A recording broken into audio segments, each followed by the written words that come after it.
Mesdames et messieurs, bonjour et bienvenue sur Les Réalités. Je suis Morgane la Diva et aujourd'hui, on va parler d'un sujet qui a fait longtemps tabou dans le monde. C'est un sujet dont beaucoup de personnes parlent, même si c'est un tout petit peu caché. Mais aujourd'hui, nous allons le révéler au monde.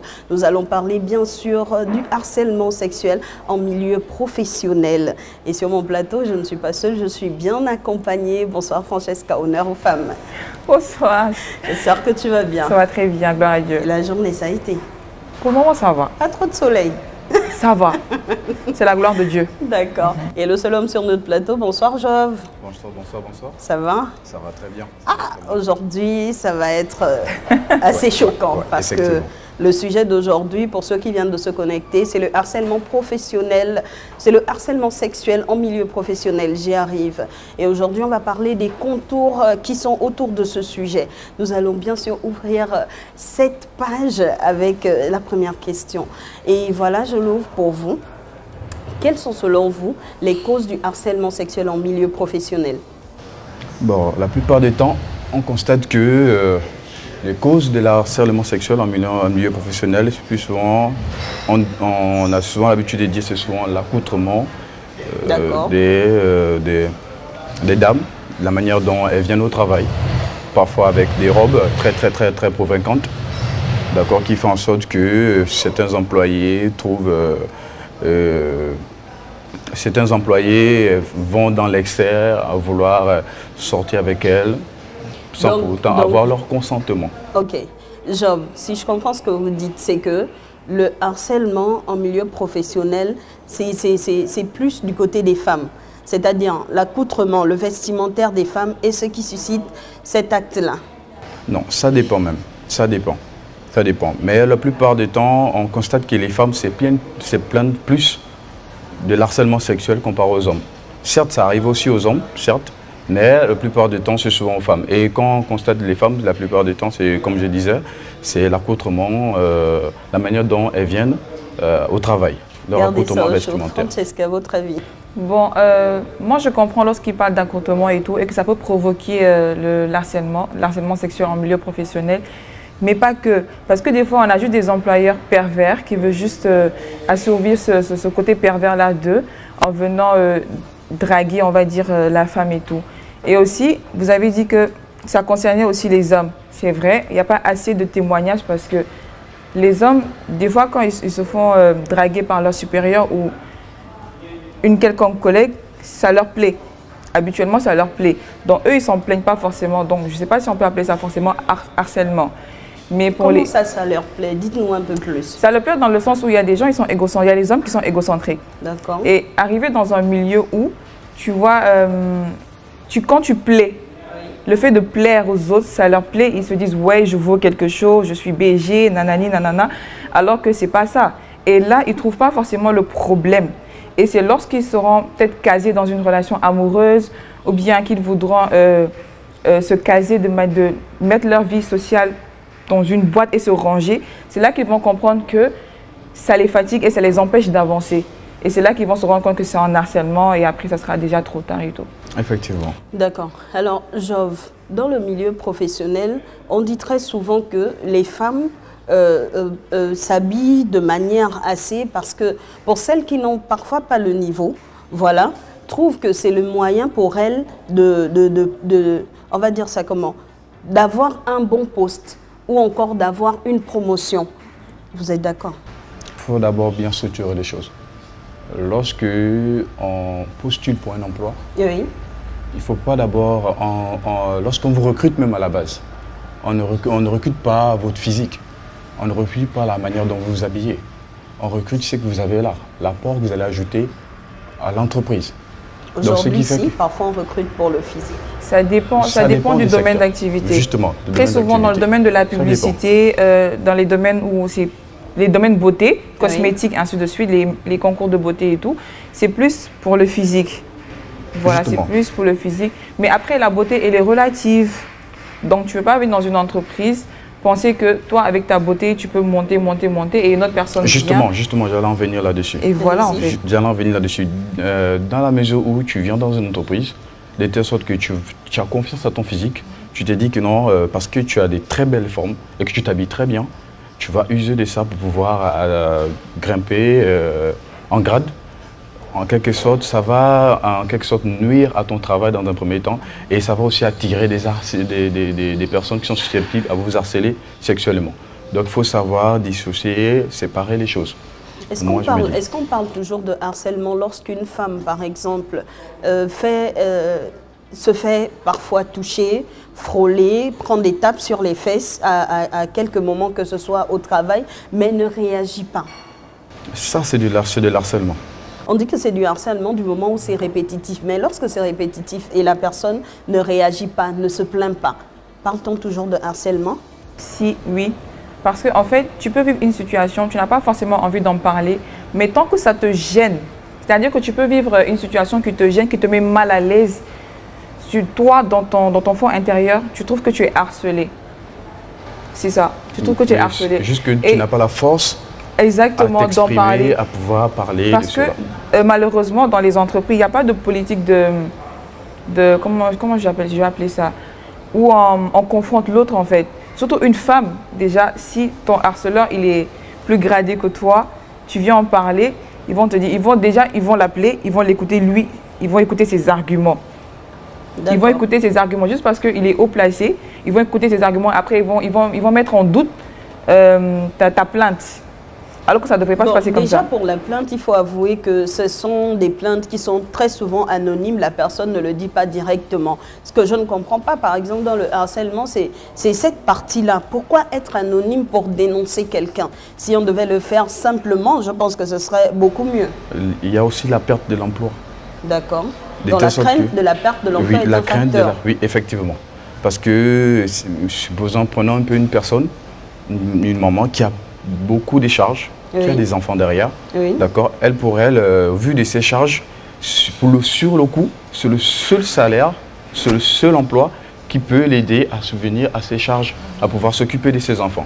Donc pour elle, au vu de ses attouchements subis quotidiennement au boulot, pour elle, elle s'est dit que non, vu que derrière, elle a quelque chose à y gagner, autant se taire là-dessus pour ne pas perdre ce petit pain. Autant se laisser faire. Voilà, autant se laisser faire, se taire là-dessus pour ne pas perdre. J'ai appris le cas d'une personne, par exemple, qui a dû coucher avec toute sa hiérarchie pour pouvoir garder son poste. Est-ce que ce style de vie, cette façon de faire est normale? Non, non. Déjà, bon, c'est pas normal dans un premier temps. Déjà, bon, même la personne même, ça se voit que la personne n'apporte pas une certaine valeur à l'entreprise. D'accord. Ce genre de personnes même, ce sont des personnes qui causent même les faillites d'entreprise. Parce que on peut constater que les personnes comme ça, là, la production intellectuelle, il n'y a pas du tout.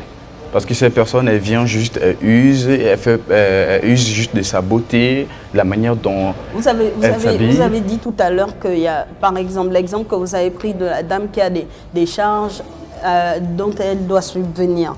Voilà. Et si, par exemple, cette fille était dans ce cas, et qu'aujourd'hui, elle se retrouve face à cette situation. Elle a un bon poste, mais on va dire ça comment, elle ne peut pas le garder si elle ne peut pas. Comment on doit pallier à cette situation? Mais comme je disais tantôt, il n'y a pas de politique où on condamne ce genre d'action, malheureusement. Mais le harcèlement sexuel est condamnable?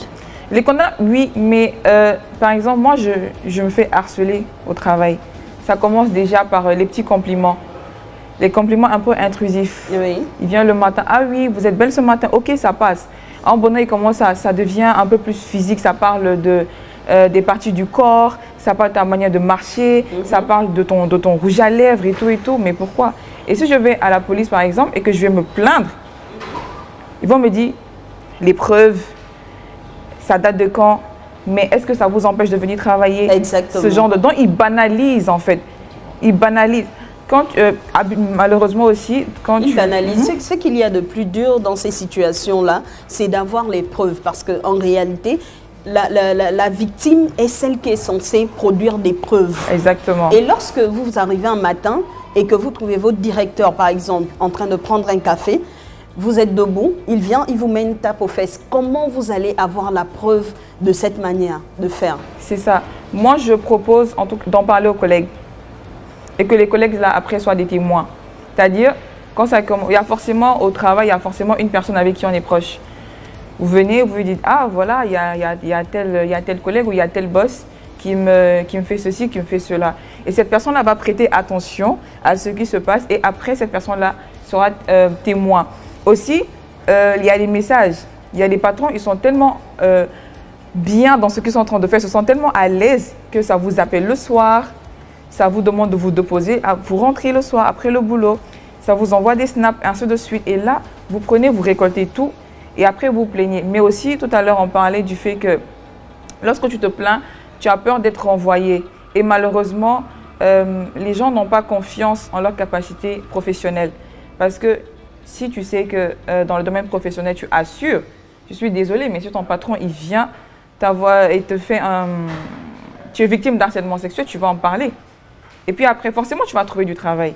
Et si tu es bien, tu es concentré dans ton travail, tu viens à l'heure, à chaque fois que tu as les objectifs, tu arrives à remplir tes objectifs, quand tu vas te plaindre, forcément, ils vont t'écouter. Mais malheureusement, il y a des personnes, enfin, il y a des femmes ou des hommes, ils vont dans une entreprise, ils ne sont pas productifs. Toujours, à chaque fois qu'on dit qu'il y a des activités extra-boulot, les after-work, c'est là que vous les voyez. Ils sont là, tous les after-work, ils sont là. Mais quand on dit 16h, c'est l'heure de descendre. À 16h05, tu ne les vois plus dans le bureau. Donc eux, comme ça, on dit qu'ils ne sont pas sérieux. Donc toi, comme ça, tu es victime d'harcèlement, tu viens te plaindre. Ça fait un peu de tâche. Ça fait un peu de tâche, malheureusement. Donc chacun, tu dois chercher ta raison. Au milieu professionnel, tu dois chercher ta raison. Et moi, je me dis aussi, pour ajouter, je me dis aussi que forcément, un harceleur, s'il a déjà fait ça une fois, c'est qu'il a, si tu as fait ça, c'est qu'il a déjà fait ça à quelqu'un d'autre. Autant se renseigner au sein de l'entreprise, afin de voir s'il y a d'autres personnes, éventuellement, qui subissent les mêmes prérogatives. On constate que les victimes n'ont pas forcément toujours envie de se dévoiler au vu de perdre leur emploi. Comme je le disais tout à l'heure, si c'est par exemple au PDG, c'est le PDG de la société qui vous fait ce type de harcèlement. C'est comme Francesca le disait tout à l'heure, vous rentrez au boulot, il vous propose de vous déposer, ça commence comme ça. Un frôlement, une tape sur la main, sur la fesse, ça dépend. Comment on doit représenter ça? Comment on doit lutter contre ça au travail? Là, la seule solution, comme je t'ai dit dire, d'accord, dans un premier temps, c'est d'abord essayer de voir s'il y a d'autres personnes qui subissent la même chose. Plus on est nombreux, plus on est fort à pouvoir surmonter, d'accord, pouvoir aller vers les personnes appropriées pour pouvoir se plaindre. D'accord? Donc, d'où pourquoi je disais que non, essayer d'abord de se renseigner avec les collègues, attirer l'attention des collègues, pour ne pas aller affronter directement la personne. Comme ça, là, à travers ça, la personne pourra voir que effectivement, il y a une autre personne qui est dans la même situation que moi, qui subit les mêmes harcèlements sexuels concernant le PDG. Lorsque vous avez une femme PDG et qu'elle fait du harcèlement à un homme, bon, maintenant, comment on arrive à gérer cette situation? Là, maintenant, ça dépend. Ça dépend. Comme c'est que Francesca disait, d'accord. La plupart des temps, pour nous, les hommes, c'est en quelque sorte, on voit ça comme si c'était de la force, un acquis, d'accord, du fait que la patronne s'intéresse à moi. Ça fait des éloges au sein de l'entreprise. Mais à la longue, surtout encore lorsque on est marié, bien qu'on a une petite amie, parce que la plupart des temps, les femmes, elle, si elle est célibataire, la PDG en question, si elle est célibataire, elle ne va pas juste se limiter. Elle ne va pas juste se limiter à cet harcèlement. Elle va vouloir se mettre en couple, vouloir structurer les choses. De telle sorte que non, vous devez vous sortir. Donc vous dites que si je comprends bien l'enjeu pour l'homme, ce serait de montrer, on va dire ça comment, sa masculinité. En tant que la femme, elle, ce sera juste pour monter en grade et après vouloir montrer qu'elle a une certaine position vis-à-vis du directeur.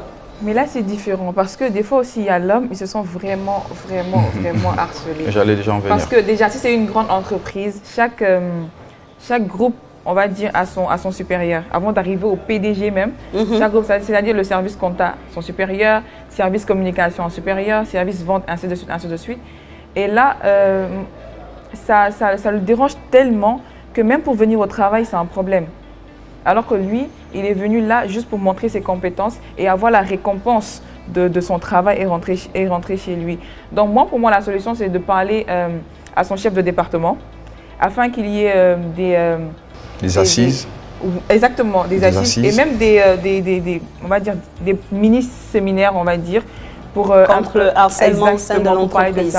Avoir des politiques, vraiment appliquer des politiques, que ce soit dans le règlement intérieur de chaque entreprise, qu'il y ait des politiques de sanctions. Et moi, je me dis que ça, s'il y a ça là, tout le monde aura le courage. Ce serait des solutions. Merci, que tout le monde a bon, ça va susciter le courage chez certaines personnes. Et ça va même intimider même, d'accord, ces personnes-là qui posent des actes d'harcèlement sexuel. En tant qu'employé aussi, après, des fois aussi, on voit que la personne commence à être un peu intrusif, mais on fait exprès de voir où la personne peut aller. Je prends un exemple, je travaille dans une entreprise et tout, et j'ai mon collègue, tous les soirs, il vient dire « Ouais, mais vu qu'on est sur le même chemin, viens, je te dépose. » Et moi, j'accepte. À un moment donné, je me dis mais pourquoi il propose de me déposer tous les soirs? À chaque fois. Mais je veux savoir où il veut aller. Jusqu'où il veut aller. Et du coup, moi, j'entretiens ce jeu-là, en fait. Lorsqu'il vous propose de vous déposer, tout ça là, ça se passe toujours en externe, pas au sein de l'entreprise. Donc, s'il y a quelque chose qui se passe en dehors, comment vous allez justifier ça? Voilà, c'est de là mon exemple pour dire que ayez des relations de collègues. Ayez des relations entre collègues. Non, mais parce que soit vous êtes amis avec la personne, et ça, c'est une autre forme de relation. Oui. Mais quand vous êtes dans une entreprise, vous avez des collègues, restez collègues. C'est-à-dire, si vous avez des choses même si c'est pour le travail et tout, je propose que même, vous venez, vous voyez au niveau de l'entreprise pour régler le problème. Mais pas, oui, venez chez moi, vous venez récupérer tes documents et tout. C'est comme ça que ça commence. Justement. Il y a des conséquences au harcèlement aujourd'hui. On constate que pour ces personnes-là qui sont, je vais utiliser ce terme, qui sont étouffées, qui n'arrivent pas à s'exprimer, qui n'arrivent pas à dire ce qu'elles vivent réellement au travail, quel type de conséquences on rencontre à travers le harcèlement sexuel? La dépression, le manque de confiance en soi, la folie même parfois, le chômage. D'accord. Voilà, c'est un peu les dépressions qu'on rencontre tous les jours. Après, peut-être il y a d'autres dépressions, mais c'est vraiment, il y a peut-être d'autres formes de conséquences. Mais ce sont les conséquences que moi, je vois autour de moi. La dépression, le suicide, même la folie. Parce que, comme vous disiez tout à l'heure, il y a des personnes, niveau confiance personnelle, on est à 0. Niveau confiance en soi, eux, dans leur tête, là, ce sont des geeks, hein. En fait. Ils ont beaucoup dans la tête. Mais niveau social, c'est mort. Ils aiment avoir leur bureau, ils sont performants au bureau. Mais après, la vie sociale, 0. Et ces personnes-là, vous voulez les harceler? Non, laissez-les en paix. Ils deviennent fous. D'accord. Donc, en cas de harcèlement, en réalité, vers qui doit-on se tourner pour se plaindre? La hiérarchie, les ressources humaines, vers qui? Comme vous avez dit, il y a la hiérarchie, il y a les ressources humaines, les autorités publiques, la police. Il y a même des ONG, non, je crois bien. Il y a des ONG. Oui, mais après, c'est un peu trop loin, on va dire. Juste à côté, il y a la police. Il y a des polices dans chaque département et tout. Vous en parlez aux collègues. Et après, vous essayez Donc, la solution pour vous, ce serait de parler entre vous, faire une assise. Oui, effectivement. Pour pouvoir régler ce problème. Ou encore le règlement intérieur. Oui. Qu'il y ait une politique de sanction. Qu'elle soit appliquée. Et qu'à chaque fois qu'une personne vienne en entretien, vient demander du boulot, que dans son contrat de travail, qu'il y ait un article qui stipule que si une personne se plaint en cas d'harcèlement sexuel. Merci. Si une personne se plaint d'harcèlement sexuel venant de sa part, sera sanctionnée. De prendre ça en compte. Oui, effectivement. Quand on met ça dans les contrats maintenant. D'accord. Alors moi, j'aurais peut-être souhaité que comment on appelle ça? Ceux qui sont censés régler ce type de problème prennent en compte le fait qu'il ne faudrait pas avoir peur de dire que c'est le PDG qui me harcèle. Parce que ce serait déjà une bonne chose que de régler cette situation, même quand c'est le PDG, et ne pas risquer de perdre son poste. Parce qu'en réalité, quand on voit autour de nous, c'est parce que ces personnes-là n'ont pas envie de perdre leur poste, qu'elles gardent l'anonymat ou encore qu'elles cachent ou qu'elles ne le disent pas. Alors, mesdames et messieurs, c'était tout pour aujourd'hui. Merci Francesca d'avoir participé à notre émission. Merci Jove d'avoir participé à cette discussion. C'était très intéressant d'ailleurs.